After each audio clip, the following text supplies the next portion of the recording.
मैं हूँ सोनू तिवारी और मैं एक child development centre and NGO run करती हूँ, विद्या अदिति फाउंडेशन। इस सेंटर के अंदर हम लोग बच्चों को जिस भी तरीके की therapies, intellectually and physically disabled बच्चों को जिस भी तरीके की थेरेपीज, काउंसलिंग की ज़रूरत होती है वो हम देते हैं। पेरेंट्स को भी हम लोग counselling and family counselling provide करवाते हैं। बेसिकली इन बच्चों के लिए हम लोग occupational therapy, hydra therapy, behaviour issues, writing issues और एंड सोशलाइजेशन, ऐसे जो भी प्रॉब्लम से बच्चे फेस करते हैं उनको हम कवर अप करने की कोशिश करते हैं। अब हम बात करते हैं कि जब पेरेंट्स को सबसे पहले अपने बच्चे के बारे में पता चलता है कि उसे किसी भी तरीके की कोई दिक्कत है इंटेलेक्चुअली और फिजिकली, तो क्या होता है, सबसे पहले वो लोग ये चीज़ एक्सेप्ट ही नहीं कर पाते कि उनके बच्चे में ऐसी कोई दिक्कत भी है। तो वो गिल्ट में चले जाते हैं, डिप्रेशन में चले जाते हैं और मोस्टली डिप्रेशन में जाने वाली मदर्स होती हैं क्योंकि वो पूरे दिन बच्चों को हैंडल करती हैं। और सेकंड स्टेप जो कि सही भी है लेकिन उसका डायरेक्शन सही नहीं होता है, वो होता है नेट पे सर्च करना, सोशल मीडिया पे सर्च करना।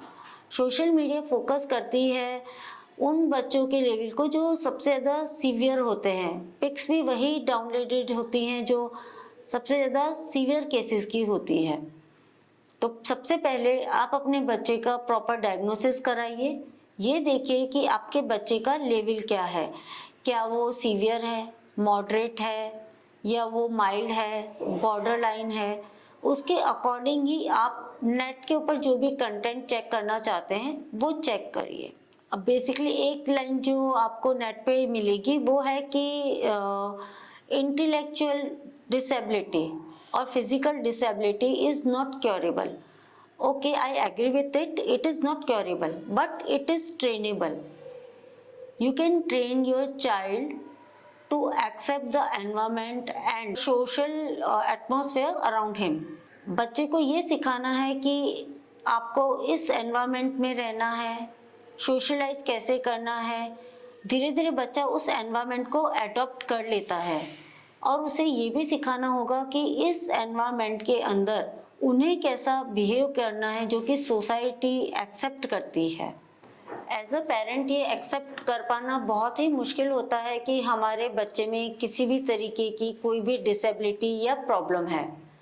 तो फर्स्ट थिंग जो एज अ पेरेंट हमें करना होगा वो है खुद को काम रखना।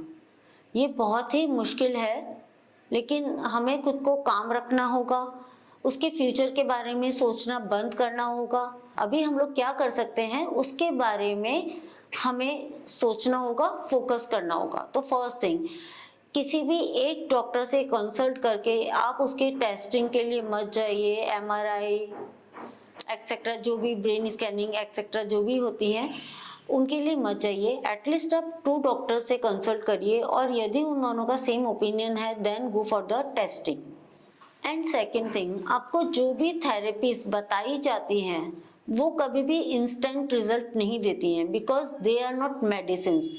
तो आप जब भी अपने बच्चे के लिए कोई भी थेरेपी लेते हैं तो थेरेपी कुछ टाइम लगाती है आपको रिजल्ट देने में। तो तब तक के लिए आपको काम रहना होगा, आपको होपफुल रहना होगा, पेशेंस रखना होगा कि हमें रिजल्ट मिलेगा ही मिलेगा। जो भी आपको वर्किंग दी जाती है बच्चे के साथ करने के लिए, वो वर्किंग आप बच्चे के साथ में जरूर से करें। बच्चे के साथ वर्क करने का मतलब ये नहीं होता कि आप खुद को भूल जाएं, आप अपनी फैमिली को भूल जाएं, जो कि अधिकतर हम सभी लोग ये गलती करते हैं कि हम अपनी फैमिली लाइफ, अपनी पर्सनल लाइफ भुला करके सिर्फ उस बच्चे के ऊपर कॉन्सेंट्रेट करते हैं। और इसका सबसे बड़ा नुकसान ये होता है कि मदर या फादर या तो उनकी बॉन्डिंग वीक हो जाती है या वो लोग डिप्रेशन में चले जाते हैं। धीरे धीरे उनमें एक चिड़चिड़ापन आने लगता है। तो जब पेरेंट्स में ही बिहेवियर इश्यूज आने लगेंगे तो बच्चे को कैसे हैंडल करेंगे। तो अपने आप को काम रखना है, डिप्रेसिव मोड में बिल्कुल नहीं जाना है, नेगेटिव बिल्कुल नहीं सोचना है, खुद को पॉजिटिव रखना है। और जो सबसे इम्पोर्टेंट बात है, जो हम लोग सोचते हैं कि ये तो कुछ समझ ही नहीं रहा, तो हम इससे क्या बात करें, या ये समझ ही नहीं रही तो हम इससे क्या बात करें। ये बहुत ही गलत सोच है। हमें जितना ज़्यादा से ज़्यादा टाइम मिले हम उस बच्चे के साथ में कन्वर्सेशन करें, नॉर्मल कन्वर्सेशन करें, ना कि उसे इंस्ट्रक्शंस देते रहें, ये करो, ये मत करो, ये बुलवाने की कोशिश नहीं। एक नॉर्मल कन्वर्सेशन जो आप एक नॉर्मल बच्चे के साथ में करते हैं, उसी तरीके की आपकी कन्वर्सेशन होनी चाहिए। उससे क्या होगा, एक तो बच्चे की वोकेबलरी बढ़ेगी, बच्चे की और आपकी बॉन्डिंग बढ़ेगी, बच्चे में अंडरस्टैंडिंग बढ़ेगी, और वो कहीं न कहीं आई कॉन्टैक्ट देने लगेगा, आपकी बोली हुई बातों को समझने लगेगा। तो आई थिंक कि जो भी मैंने आज आपको बातें बताई है वो आप लोगों के लिए हेल्पफुल होगी, और नेक्स्ट वीडियो में हम लोग कोशिश करेंगे कि हम कुछ डिसेबिलिटीज़ को इंक्लूड करें और उसके बारे में बात करें। उसके अलावा आपको कोई भी क्वेरी हो तो Vidya Aditi foundation is always there to help you. Thank you.